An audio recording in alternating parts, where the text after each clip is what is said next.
당연히 고수 그만사는 그만만 잘하는 게 아니라 조제 가공도 잘 하죠. 하지만 관리 소홀이 일어날 수 있다. 본인은 관리를 잘 하지만 미용실 원장님이 이렇게 떨어뜨려 버렸을 때 보호가 안 된다는 것이죠.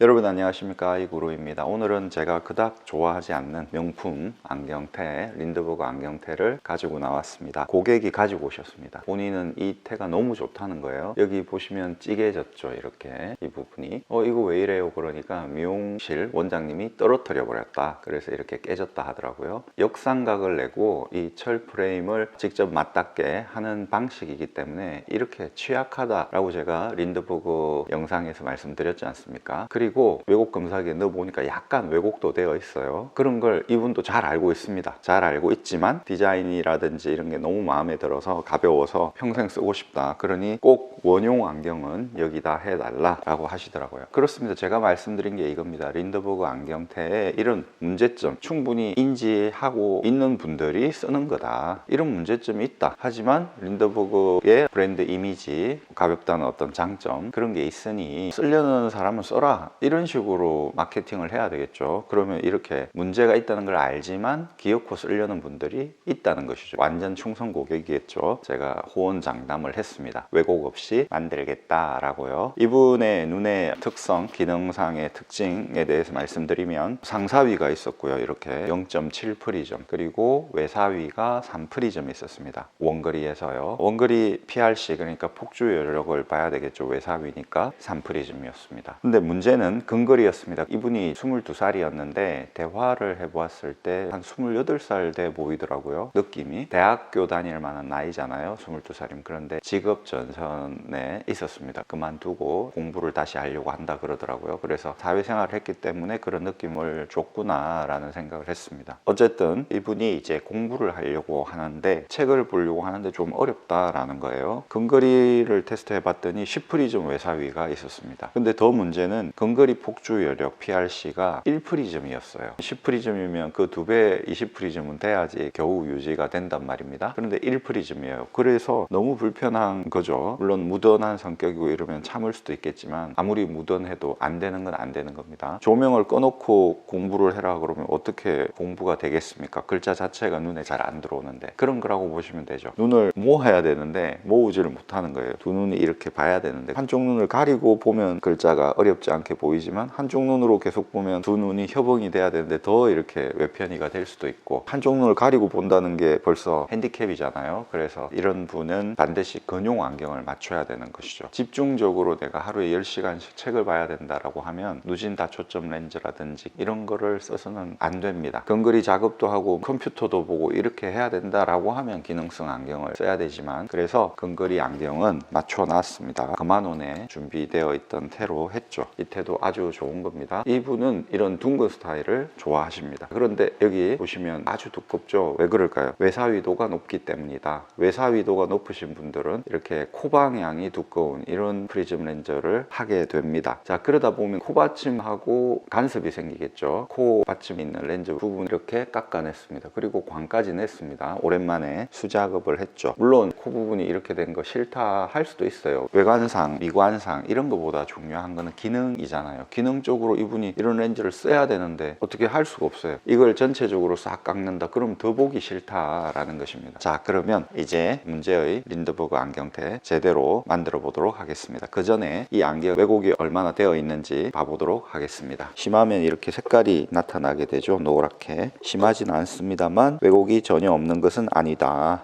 이게 기존 렌즈입니다. 두께가 상당히 얇죠. 도수는 거의 비슷했습니다. 예전 게 200에 025 87축이었고 왼쪽이 175였습니다. 이번에 한 것이 175에 050 95축, 175에 025 170축입니다. 그러니까 도수는 크게 차이가 없는데 프리즘이 들어갔죠. 그래서 이렇게 조금 두껍다. 코 부분이 아까 근용보다는 덜 두껍죠. 기능적인 측면에서 강화된 이런 특수 렌즈를 넣은 안경은 아무래도 더해졌으니까 어떤 프리즘이라든지 이런 이런 게 더해졌기 때문에 좀 더 두껍다고 생각을 해야 됩니다. 그렇게 과하게 두껍지는 않아요. 예전 거를 생각하면서 무조건 얇아야 된다라는 생각을 한다면 안 된다는 것입니다. 예전 영상에서 짝눈 교정한 거 보셨지 않습니까? 극단적으로 두께 차이가 나는 경우가 있습니다. 그런데 비하면 이거는 너무 양호한 거죠. 왜곡 없게 잘 만들었습니다. 왜곡이 없게 잘 되었다는 것을 알 수 있고요. 왜곡이 없더라도 헛돌면 안 되겠죠. 렌저가 헛도는 것도 없게 잘 만들어졌습니다. 린드버그 안경테로도 안경을 잘 만들 수 있습니다. 당연히 고수 그만사는 그만만 잘하는 게 아니라 조제 가공도 잘 하죠. 하지만 관리 소홀이 일어날 수 있다. 본인은 관리를 잘 하지만 미용실 원장님이 이렇게 떨어뜨려 버렸을 때 보호가 안 된다는 것이죠. 지금 이것도 만약에 미용실 원장님이든 툭 떨어뜨려 버리면 이런 현상이 일어날 수밖에 없다는 것이죠. 그거는 조제 가공을 아무리 잘해도 조금 차이는 있겠지만 역삼각을 내고 철 프레임이 거기에 맞닿는 이런 구조적인 특징 때문에 이렇게 찌개질 수밖에 없다는 것입니다. 본인이 정말 감성적으로 좋아하는 안경테가 있으면 기존의 거를 가져오시면 되겠죠. 아니면 어디선가 사 오시면 되겠죠. 그런 모든 안경테를 다 갖추고 있을 수는 없다. 그것은 불가능하다라는 것입니다. 아이구루였습니다. 구독해 주신 여러분 대단히 감사합니다. 또 찾아뵙겠습니다.